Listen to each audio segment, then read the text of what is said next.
on peut imaginer, que pour Mill, euh, il n'y a en fait pas de doctrine politique déterminée qu'on puisse tirer de sa philosophie morale. Autrement dit, ce qui va caractériser l'utilitarisme et ce qu'il caractérisait déjà, en fait, depuis Bentham, qui a été le maître à penser de Mill. Bentham, c'est B-E-N-T-H-A-M. Est-ce que j'ai des craies? Non, parce que ça serait trop simple. Bon, j'irai chercher des craies à la pause. Qui donc caractérise l'utilitarisme depuis Bentham et jusqu'à aujourd'hui, c'est qu'il peut donner lieu à des positions politiques extrêmement différentes. On a trouvé des arguments utilitaristes chez ce qu'on appelle le darwinisme social, c'est-à-dire un mouvement ultra-conservateur qui consiste à dire que si les riches sont riches, c'est le produit d'une sélection sociale qui est entièrement méritée. Et chez Bentham, on a des textes absolument ahurissants sur les clochards qu'il faudrait ramasser dans la rue et contraindre à du travail forcé pour améliorer la plus grande somme de bonheur possible de la société. Et chez Mill, on a plutôt des positions libérales, modérées, parfois avec des accents progressistes, où en fait il n'est absolument pas question de tout ça. Donc tout ça pour dire que l'utilitarisme peut déboucher sur des options politiques extraordinairement diverses.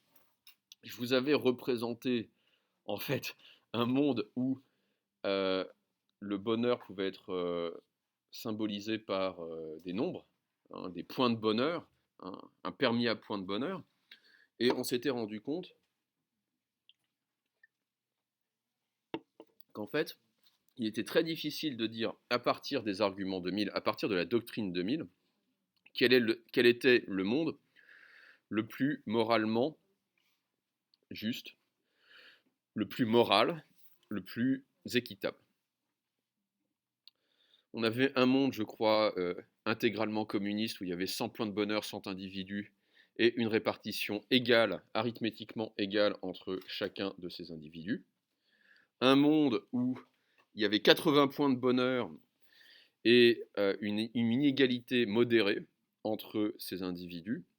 Et un monde où il y avait 120 points de bonheur, où il y avait deux individus qui se partageaient un tiers du bonheur possible disponible dans cette société, et les autres individus qui se partageaient le reste. Donc des inégalités très marquées. Que nous disait Mill? Mill nous disait, le monde le plus moral, c'est le monde où il y a la plus grande somme de bonheur possible. Donc en théorie, le monde le plus moral, c'est le dernier. C'est le monde où il y a 120 points de bonheur, les autres ayant respectivement 100 et 80 points. Ok. Mais d'un autre côté, c'est le monde où il y a le plus d'inégalités, donc possiblement le plus de souffrance. Donc, en fait, l'objection qu'on peut faire à l'utilitarisme de Mill, c'est qu'il est très difficile, en fait, tout simplement, de quantifier le bonheur. Et de déterminer selon quels critères on opérerait cette quantification.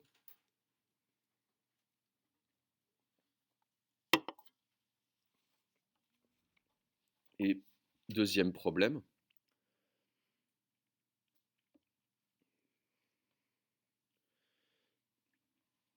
si l'action morale consistait à contribuer à la plus grande somme de bonheur possible,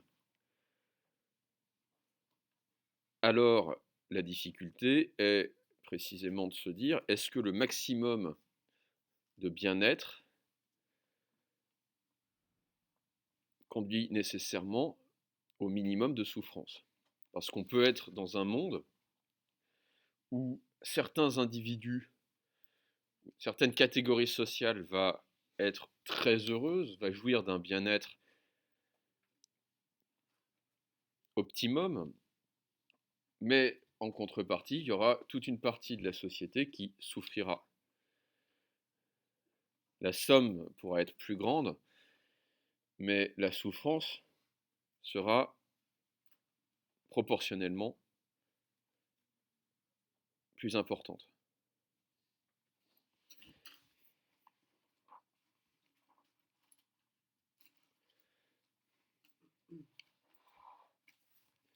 Est-ce que ça va pour tout le monde?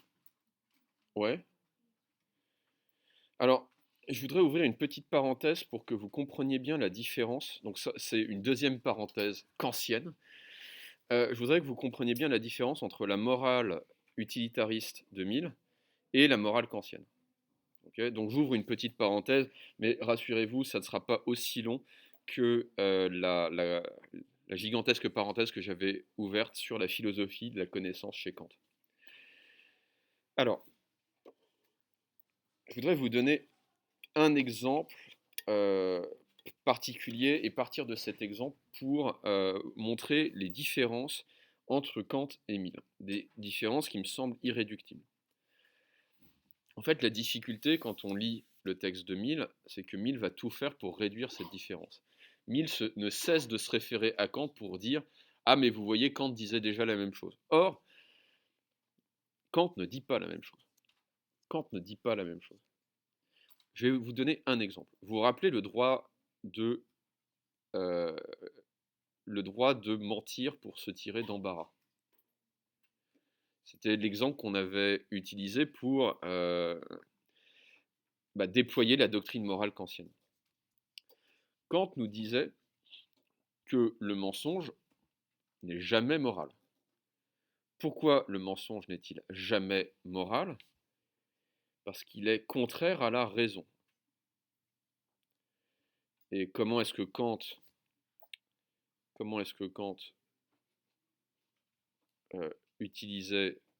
parvenait à cette conclusion, comment est-ce que Kant parvenait à cette conclusion? Il parvenait à cette conclusion en disant si j'universalise la règle qui me commanderait de mentir pour me sortir d'affaire, c'est-à-dire que si je faisais de cette règle un commandement qui vaut pour tous en toutes circonstances, alors ce commandement s'auto-détruirait, se contredirait lui-même.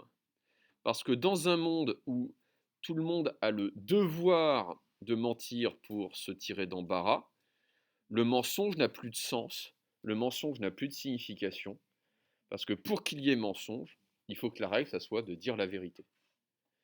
Dans un monde où tout le monde doit mentir, plus personne ne ment, parce qu'il n'y a plus de vérité. Vous comprenez? Vous comprenez. Et j'espère que vous compreniez quand j'avais fait ce cours sur le devoir. Donc, en fait, c'est un principe purement logique qui doit nous empêcher de faire de l'impératif qui me commande de mentir une règle morale, parce que si je devais mentir à chaque fois, si je devais véritablement mentir, c'est-à-dire s'il y avait un commandement moral qui m'obligeait à mentir à chaque fois que je suis dans l'embarras, alors je ne mentirais pas, parce que le mensonge n'aurait plus aucun sens. Que va dire Mill? Mill va dire la chose suivante. Le commandement qui m'obligerait à mentir est immoral parce qu'il est nuisible socialement. Dans un monde où chacun serait obligé de mentir, il n'y aurait plus de confiance.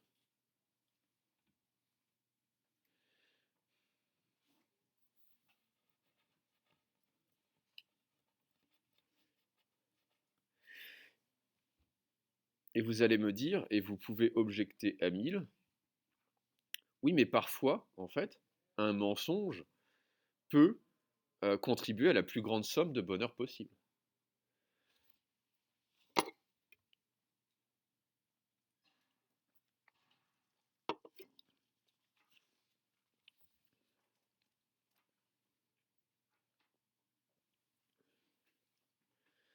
Hein. Il y a un exemple que j'aime bien qui est tiré d'une série télé que j'adore, qui s'appelle The West Wing, à la Maison Blanche en français, où il y a un vieux monsieur qui vient voir un conseiller à la Maison Blanche pour rouvrir le procès en trahison, en haute trahison, de son propre père qui est mort depuis longtemps. Et en fait, le conseiller à la Maison Blanche se rend compte que le père de ce monsieur était véritablement un traître, qu'il a donné un certain nombre d'agents aux soviétiques pendant la guerre froide, et que le FBI l'a arrêté et l'a fait condamner à juste titre. Mais comme ce monsieur va mourir dans quelques mois d'un cancer, le conseiller à la Maison Blanche va décider de ne pas lui dire. Va décider de lui dire qu'en fait ses enquêtes n'ont pas abouti, qu'il ne pourra pas rouvrir le procès à temps. Et au fond, ce qu'on pourrait dire, c'est que c'est un crime sans victime, ce que fait le conseiller à la Maison Blanche. Il ne va pas dire la vérité à cet homme, parce que cette vérité, finalement, lui nuirait, ne lui apporterait rien, mais ça ne nuit pas à la société tout entière. Autrement dit, parfois, effectivement, on pourrait se dire que le mensonge peut se justifier d'un point de vue utilitariste, parce que, hein, comme on dit en anglais, no harm, no foul. Pas de victime sans dommage. Et un mensonge qui ne nuit à personne, d'un point de vue utilitariste, ça ne peut pas être un acte immoral.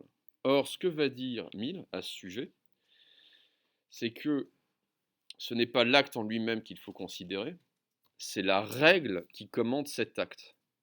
Pourquoi est-ce que le mensonge est toujours immoral, même dans une circonstance extraordinaire où le mensonge pourrait effectivement contribuer au plus grand bonheur commun?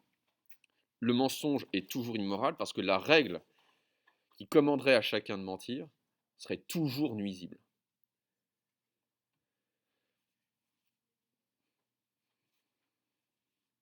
Mélissa? Alors, je disais que, enfin, Mill va condamner le mensonge de manière catégorique. Il va dire le mensonge n'est jamais moral. Et l'objection qu'on pourrait faire à Mill consiste à dire oui, mais parfois, le mensonge fait plus de bien que de mal, ou le mensonge ne fait aucun mal. Et j'avais pris l'exemple effectivement d'un type qui est en fait condamné pour haute trahison. Son fils essaye de blanchir sa mémoire, de sauver son honneur. On se rend compte que le type était vraiment un traître, mais comme le fils est rongé par le cancer, on va décider de ne rien lui dire. Parce que ça lui ferait plus de mal que de bien, et parce que finalement, ça ne changerait rien de lui dire la vérité, à part lui faire du mal. Mais Mill va dire, en fait, le mensonge n'est jamais justifié, n'est pas justifiable moralement, y compris dans cette circonstance, parce que la règle qui commanderait de mentir n'est pas morale. La règle en elle-même n'est pas morale. Et elle n'est pas morale parce qu'elle est généralement nuisible.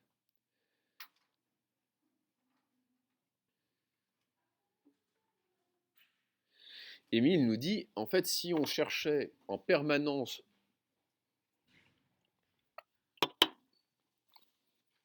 à déterminer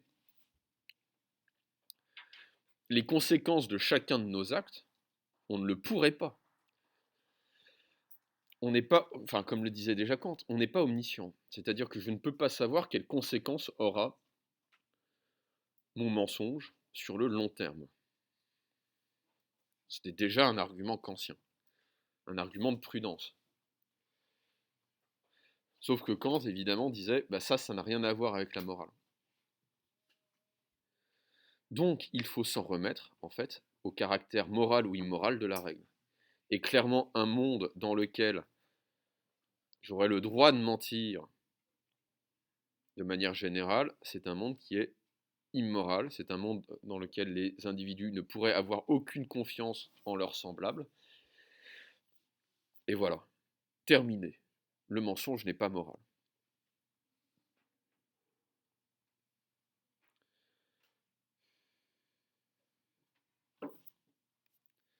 Donc si je devais synthétiser, je dirais que les deux morales kantienne et utilitariste version 1000 reposent sur la rationalité, mais pas exactement la même forme de rationalité.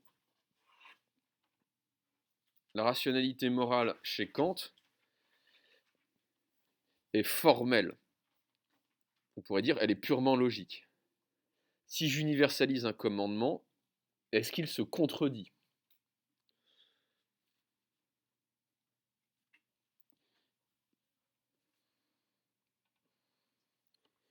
Et la rationalité utilitariste, c'est une rationalité qui consiste à calculer les conséquences d'une règle.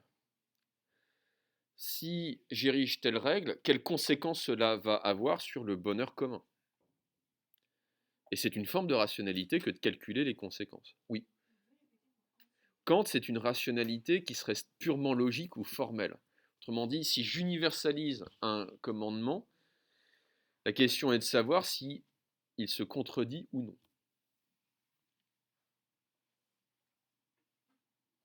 On pourrait dire c'est purement logique, purement formel. Et chez Mill, en fait, la rationalité est autre. La question est de savoir quelles seraient les conséquences sur le bonheur commun de telle ou telle règle. Autrement dit, la règle qui me commanderait de mentir est-elle davantage utile ou nuisible pour contribuer au bonheur commun de la société, voire de l'humanité?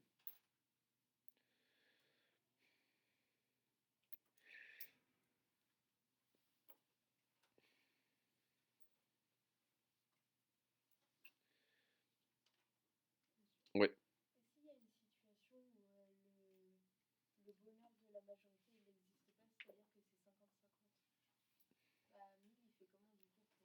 Bah, c'est une autre bonne objection, c'est-à-dire, imaginons qu'un acte fasse autant de bien que de mal, que faut-il faire?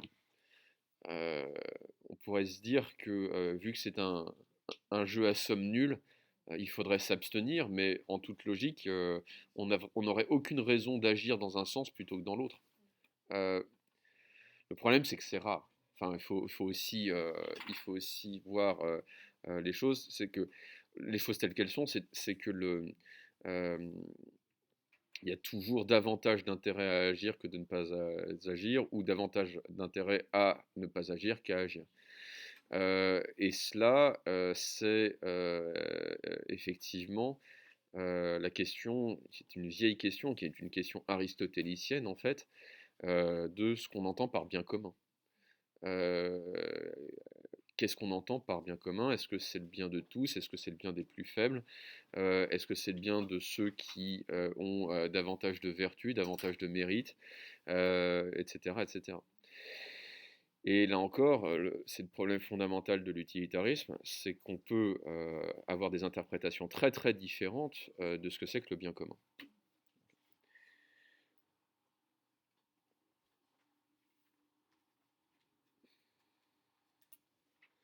Alors,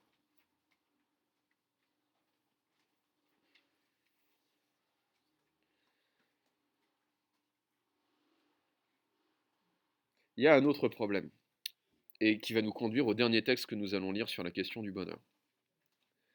Il y a un autre problème qui est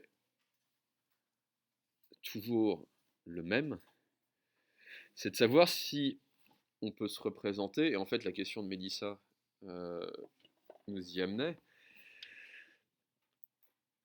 la question est de savoir si on peut se représenter le bien-être de l'humanité.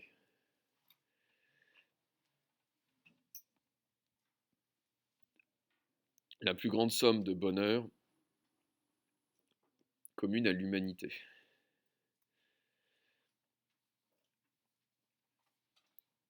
C'est une objection, c'est un type d'objection qu'on avait déjà vu chez notre ami Adam Smith. Adam Smith, en fait, pour savoir ce qui est juste, nous disait qu'il fallait se représenter le point de vue d'un spectateur impartial, qui serait le point de vue de la société ou de l'humanité tout entière sur mes actions. Et on s'était dit que c'était impossible. C'était un point de vue impossible à atteindre. On ne peut pas se représenter le point de vue de la société, moins encore le point de vue de l'humanité tout entière sur nos actions. Et ici, la question, c'est de savoir si on peut se dire, lorsqu'on agit d'une certaine manière, est-ce que je vais contribuer vraiment au bien de l'humanité ? Généralement, je suis content lorsque je contribue au bien de ma compagne, au bien de ma mère, au bien de mon frère, au bien du chien de mon frère, etc., etc. Bien, bref, au bien de mon entourage, au bien de mes élèves, quand vraiment je suis très très en forme, très très en forme. Au bien effectivement, du SDF que je peux voir devant le Monoprix, mais au bien de l'humanité. Qui est capable de se dire qu'en agissant moralement, on agit pour le bien de l'humanité? On agit toujours pour le bien d'une toute petite partie de l'humanité quand on agit moralement, et c'est déjà pas si mal. C'est déjà pas si mal. Alors, grand 4, il me semble que c'est le grand 4 ou le grand 5, je ne sais plus. Grand 5. Grand 5, nous allons revenir, si le ciel ne nous tombe pas sur la tête. Ah non, mais je peux pas faire court comme ça, là. Ils sont en train de forer carrément. Bon, ok. C'est un texte de Kant sur le paternalisme. Ouais, je veux bien, s'il vous plaît. Merci. Alors, il faut que je retrouve simplement les textes. Pourquoi je ne les ai plus? Mystère. Voilà.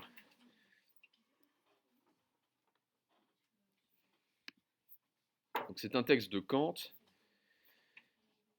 Donc, grand 5, la dictature du bonheur, le risque de l'infantilisation des citoyens. Oui. J'ai pas eu le temps d'en faire la photocopie hier. J'en ferai. Il en manque combien là? Allez, 3. J'en ferai. Ok, Jacques-Alex, 4. J'en ferai encore 4 ou 5 quand j'aurai 1 heure de pause. Alors, la dictature du bonheur, le risque de l'infantilisation des citoyens. En attendant, essayez de suivre avec.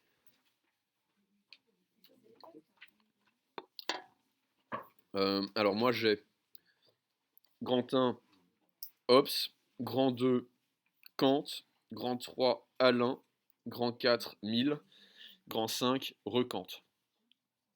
Donc grand 5, la dictature du bonheur, le risque de l'infantilisation des citoyens. Oui.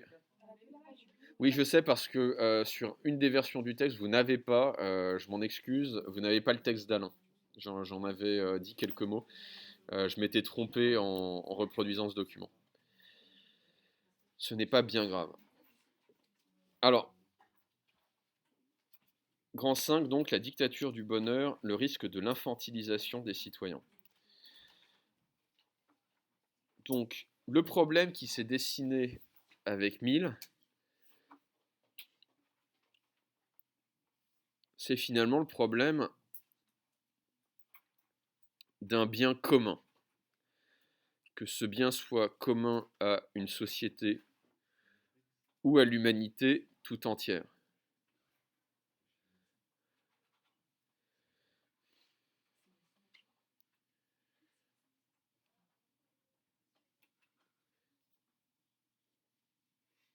En quoi le bien commun est-il problématique? Eh bien, d'un côté, la raison pour laquelle, comme dirait Renan, nous vivons ensemble, la raison pour laquelle nous vivons ensemble,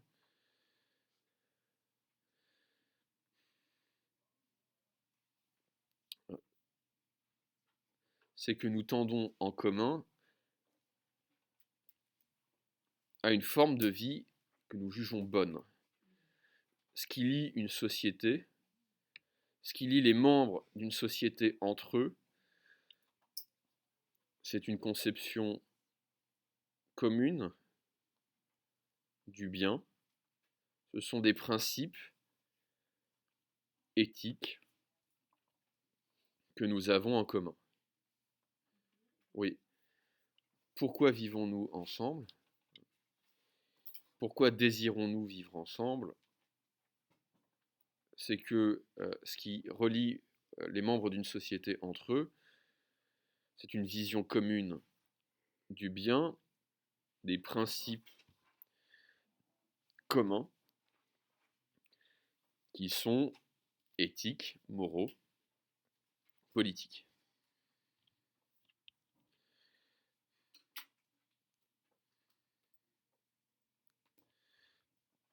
Mais d'un autre côté, ce qui caractérise tout aussi nettement une société, ce sont les tensions qui la traversent.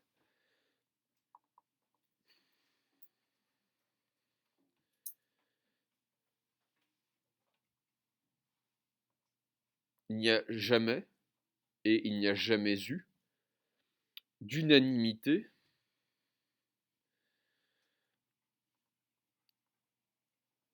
concernant le bien commun.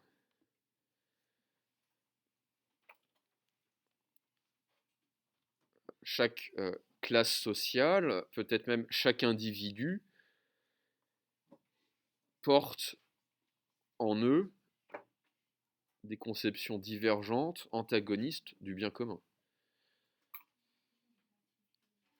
Autrement dit, il y a une pluralité au sein de l'humanité et même au sein de chaque société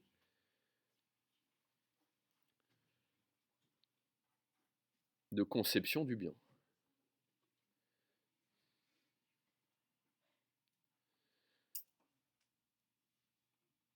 Donc le problème, pour le synthétiser, est le suivant, c'est que on a d'une part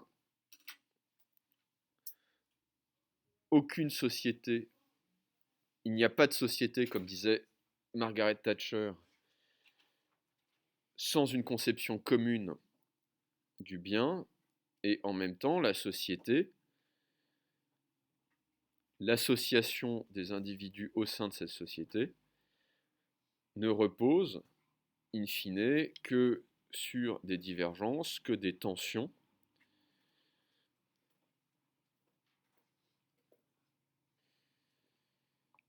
La société, pour parler comme Hobbes, serait toujours menacée par le spectre de la guerre de chacun contre chacun, où chacun déterminerait pour lui-même ce qui est juste et ce qui est bon.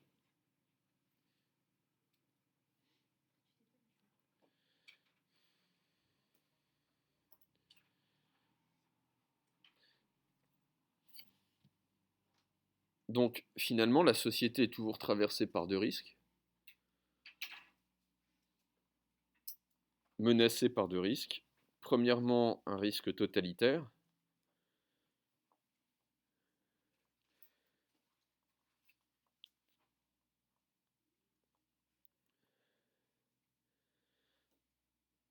où chaque membre de la société s'uniformiserait autour d'une conception commune du bien.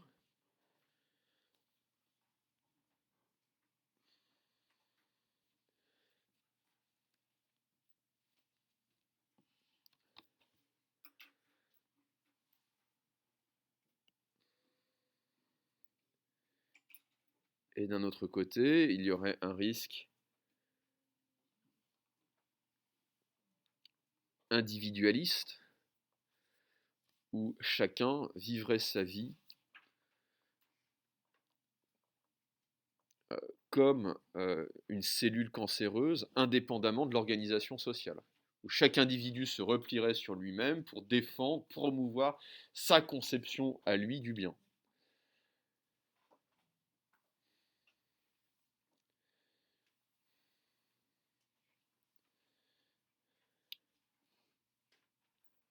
Donc, pour schématiser, d'un côté le crédit social à la chinoise, et de l'autre, effectivement, ce que le sociologue, enfin pas le sociologue, mais le politologue Jérôme Fourquet décrit comme l'archipélisation de la société, où chaque individu forme est une société à part entière et ne veut plus faire société avec ses semblables, chacun essayant de se distinguer des autres le plus possible. Alors, c'est un problème que prend en charge Emmanuel Kant dans son ouvrage qui s'intitule Théorie et pratique, 1793. Pour une fois, la date est vraiment importante ici. Donc, dans le premier alinéa de la section 2. Donc, on va lire ce texte tiré de Théorie et pratique de Kant, texte qui date de 1793. Qu'est-ce qui se passe en 1793 dans le monde et en particulier en France?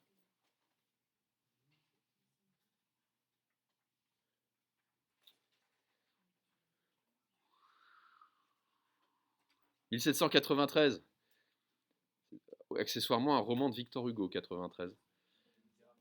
Non, c'est pas Les Misérables, 93, c'est La guerre en... Vous n'avez jamais lu ou entendu parler de 93 de Victor Hugo? C'est La guerre en Vendée. L'armée catholique et royale menée par les Vendéens qui s'opposent à l'armée de la République, c'est la guerre civile.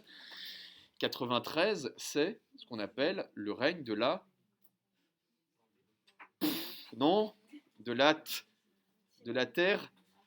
Mais c'est pas possible, vous avez fait de l'histoire une fois dans votre vie? Mais c'est l'histoire de la Révolution française. On vous tanne en permanence avec les valeurs de la République, il faudrait commencer par vous en apprendre l'histoire. C'est le règne de la terreur. La terreur. Le comité... Bah si, en particulier en Vendée, oui. Pardon? Avec un T majuscule. La terreur avec un T majuscule. Le règne du comité de salut public. Et des tribunaux d'exception. Si vous deviez voir un seul film sur la période, je vous recommanderais vraiment et vivement de voir un film qui s'intitule Danton, d'un Polonais qui s'appelle Wajda, avec Gérard Depardieu, dans le rôle du bonhomme, dans le rôle de Danton. Est-ce que vous vous rappelez peut-être les derniers mots de Danton quand il monte sur l'échafaud avant d'être tronçonné par la guillotine? Non? Personne? Danton se tourne vers Samson, qui est le bourreau chargé d'exécuter à la chaîne les opposants au comité de salut public. Et Danton va dire à Samson: tu montreras ma tête au peuple, elle en vaut la peine. Pas mal quand même. C'est pas mal. Alors, il faut comprendre le texte de Kant à la lumière de ce contexte historique, à savoir la terreur telle qu'elle se déploie en France, à Paris, mais aussi dans d'autres grandes villes de province, notamment, on peut penser à Lyon. La liberté en tant qu'homme, je lis le texte. La liberté en tant qu'homme, j'en formule le principe pour la constitution d'une communauté de la manière suivante. Personne ne peut me contraindre à être heureux à sa manière, c'est-à-dire à la manière dont il conçoit le bien-être des autres hommes. Mais il est permis à chacun de chercher le bonheur dans la voie qui lui semble à lui être la bonne, pourvu qu'il ne nuise pas à la liberté qui peut coexister avec la liberté de chacun selon une loi universelle possible. Autrement dit, à ce droit d'autrui. Un gouvernement qui serait fondé sur le principe de la bienveillance envers le peuple, tel celui du père envers ses enfants, c'est-à-dire un gouvernement paternaliste, où par conséquent les sujets, tels des enfants mineurs incapables de décider de ce qui leur est vraiment utile ou nuisible, sont obligés de se comporter de manière uniquement passive, afin d'attendre uniquement du jugement du chef de l'État la façon dont ils doivent être heureux. toute ressemblance avec des faits actuels est évidemment faite exprès. Et uniquement de sa bonté qu'il le veuille également. Un tel gouvernement, dis-je, est le plus grand despotisme que l'on puisse concevoir, constitution qui supprime toute liberté des sujets, qui, dès lors, ne possèdent plus aucun droit. C'est fou comme le hasard fait bien les choses. Alors, que nous dit Kant dans ce texte? Kant nous dit que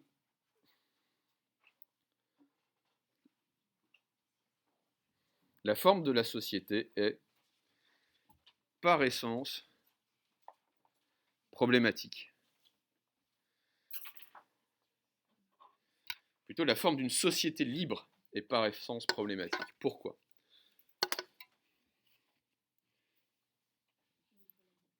Ah non, au contraire. Au contraire.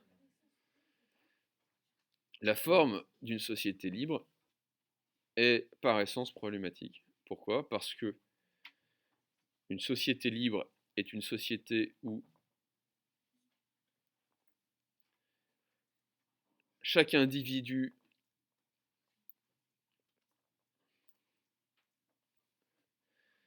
doit pouvoir déterminer par lui-même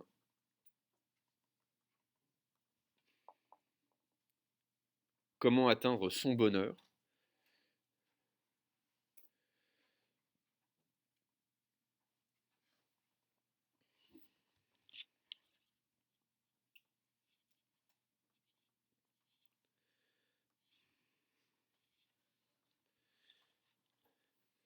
Mais d'un autre côté,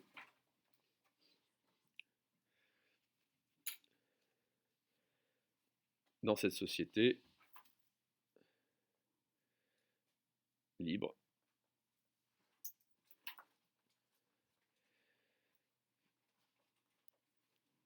chacun doit accepter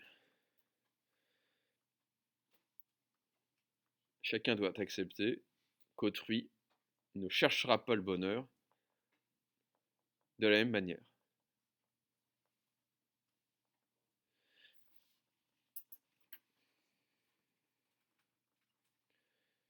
Donc une société libre est par essence conflictuelle.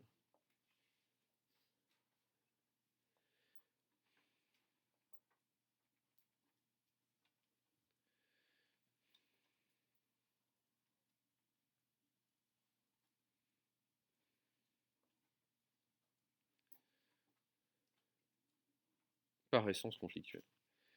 Alors, il serait tentant, dans ces conditions, de chercher à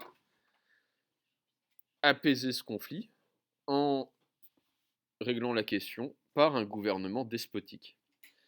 Un gouvernement despotique, dans les termes de Kant, c'est un gouvernement qui usurperait, oui, despotique, D-E-S-P-O-T-I-Q-U-E. Un gouvernement despotique, c'est un gouvernement qui usurperait le droit de chaque individu à déterminer ce qui est bon pour lui,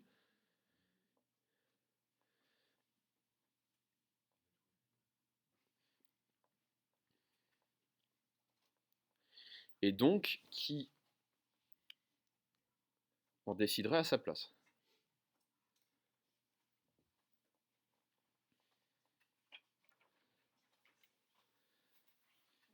Vous ne savez pas ce qui est bon pour vous, ne vous inquiétez pas, le gouvernement est là pour le décréter à votre place. Ok. C'est ce que Kant appelle un gouvernement paternaliste. Un gouvernement paternaliste, c'est un gouvernement qui traiterait le peuple comme une masse d'enfants et qui, par conséquent, voudrait son bien, mais pas sa liberté.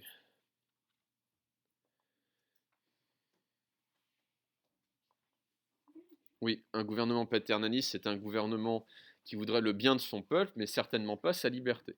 Autrement dit, qui se comporterait comme un père pour ses enfants. Et, nous dit Kant, c'est le type de gouvernement le plus dangereux. C'est le type de gouvernement le plus dangereux parce qu'il est, à sa façon, extrêmement pernicieux. C'est très difficile, en fait, de s'émanciper d'un père aimant qui prend bien soin de vous, mais qui ne vous accordera jamais votre liberté.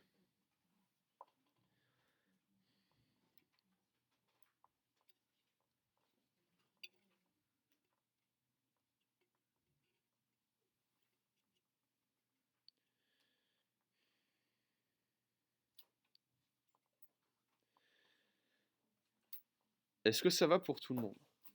Ok. Je ferai éventuellement une petite reprise la prochaine fois, c'est-à-dire demain. Demain, on attaque un cours sur la culture. Sur la culture. Ok. Je vous libère car il est 10 h et que ça n'a pas vraiment sonné, mais que ça devrait sonner.